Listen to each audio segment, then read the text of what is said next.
Hello and welcome back to my channel. Jacob Payton here, and I'm going to be talking about The 13th Warrior by Michael Crichton. This was originally called Eaters of the Dead, which is also a very cool story, and I mean a very cool title, and definitely makes sense for the plot of this story. I absolutely loved the movie. It is one of my all-time favorite movies from childhood. Antonio Banderas was amazing in it. It's definitely one of, I think, my all-time favorite movies, not only just because of the fact that it had like horror in it, in which this lost tribe of savage humans that like eats people come down from the mountains and like raid this Viking village, but it also definitely was a gateway movie, much like Crawl, much like Hercules, much like Beastmaster was when I was growing up. And of course, Hercules and Crawl and Young Hercules were series that were on TV when I was young. I'm gonna date myself a little bit, but these are just all my gateways into sword and sorcery and fantasy. So this, this is my first time reading the book, but this movie's always kind of just held a special place in my heart.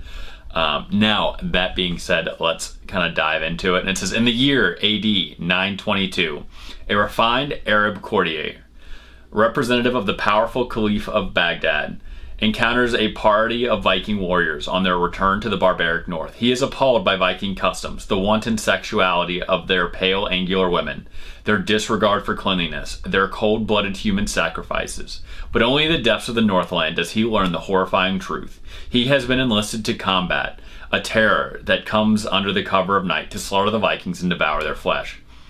So yeah, this was a really enjoyable story. I liked it, especially as someone who watched the movie. I'll encourage all you guys watching right now to go out and watch this movie if you love fantasy or sword and sorcery, or just maybe you just like Vikings on History Channel. I don't know, but I think like it's a very good movie, and I just think it's got a little something for everybody. That being said, this story was not exactly what I expected. I'll be honest, I actually haven't read a lot of Michael Crichton's books. I still haven't read the original Jurassic Park, and I was a dinosaur kid for a very long time, and I definitely grew up on Jurassic Park. It's very weird. I've seen so many movies based on his book, Congo, that one I can't think of right now where they go on the submarine and find like an alien, The Abyss. Timeline, where they go back in time, and I like them all. I don't think I've seen one movie based on a Michael Crichton book that I haven't liked. So I definitely had very high hopes for this, and I liked it. I enjoyed it. It just wasn't as flashy as I thought it was going to be, and I guess what I mean by that is it wasn't pulpy. I didn't get a lot of the banter and stuff that you kind of got with the movie, and it does make sense though, because the way this is written, it's more of a novella, and it's written from the point of view that this is the main character's diary of what happens on this northern adventure, and it's supposed to be kind of like this historical relic, so to speak. This is like his story of going to the north, and we're not even getting told it through like a first person point of view, but it's getting told through like you're reading his journal essentially. So, and I think that very much takes a lot of the oomph out, if that makes sense.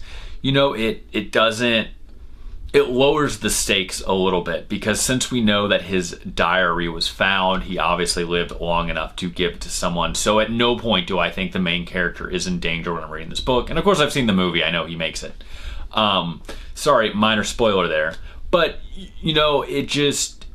it was a very different way of telling the story, and one that I wasn't expecting. Now, that being said, I still really did enjoy it, but I will say that it kind of reads a little more non-fiction-y than I think what I was going and expecting as someone that loves the movie. And I have actually heard this about Michael Crichton before, and I think it does make sense given a lot of people that know that are super big fans of his, because they're, they really enjoy details and stuff in books that a lot of times I glance over, so to speak. I I'm just not a person that needs to know all the details on why things work or for historical accuracy. I mean, if you have like guys fighting with swords, I'm in, right? I'm very much for the action. And you know, I'm just gonna be open about that because I'm a pulp reader. You know, there's a reason I like paperbacks from Hell books, and I like, you know, old school pulp books. I like snappy dialogue and a lot of action. And we do get action in this book. There is a lot of action. Obviously, they are fighting these like guys from the north, and we're learning about like Viking customs and stuff, or at least things that are portrayed as Viking customs. And that's all really interesting. Don't get me wrong, I did enjoy this book a lot. It was just very different from the movie in a way that I think I like the movie better, which is going to be my hot take, so please don't cancel me for that if you guys are all super huge Michael Crichton fans. I will say, though, that if someone is ever going to say that a book is better, I mean, a movie is better than the book it was based on, it should probably have Antonio Banderas in it. So I don't feel too terrible saying that. Anyway, I did like this. I'm glad I read it. I think maybe I was putting a little too much pressure on it as well, because like I said, it does kind of read more like it's journal entries. There's even like footnotes in it where, you know, it'll like mention, I just realized you guys can't see this, so I'm holding it up, but it'll mention like almost like you're reading a scholarly text where it'll say, like, according to divine law, Muslims believe that the messenger of God has forbidden cruelty to animals. And it's like quoted from another portion of the story where the main character has said something in relation to Islamic law, or was explaining some portion of Islamic law to the Vikings. And I'm not gonna lie, I do enjoy that aspect, especially when you have two very different cultures like that meeting.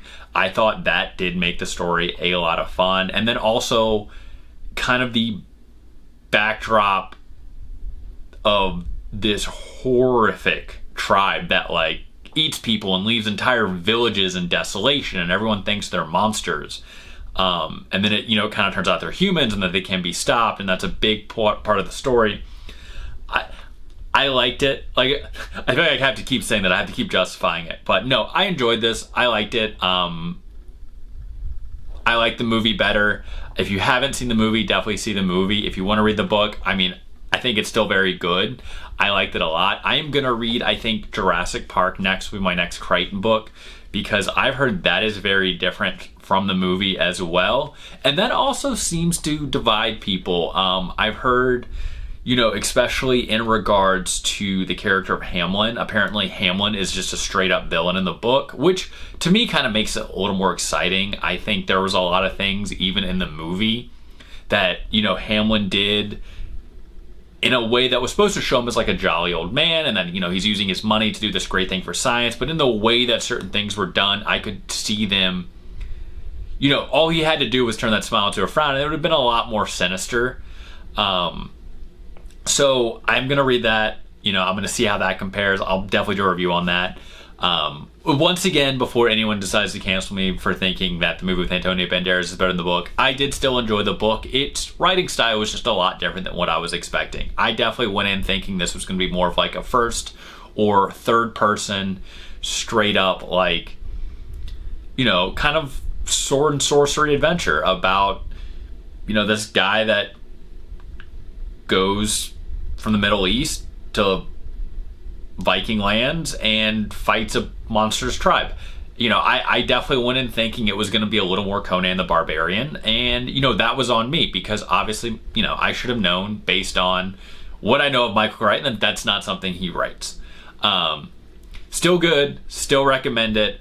Also definitely watch the movie, and I also think Eaters of the Dead was a really cool name, and it is a toss-up though, because 13th Warrior also makes a lot of sense in, like, as far as titles that go with plot. Let me know in the comments which one y'all prefer better. Do you prefer Eaters of the Dead, or do you think 13th Warrior was the, you know, changing to the 13th Warrior was the right move? Let me know in the comments below. Also, let me know how you guys feel. Did you like the book better? Did you like the movie? You know, am I just the odd man out here? And, you know, as always, if you enjoyed this video, please like and subscribe, and I'll see you guys next time.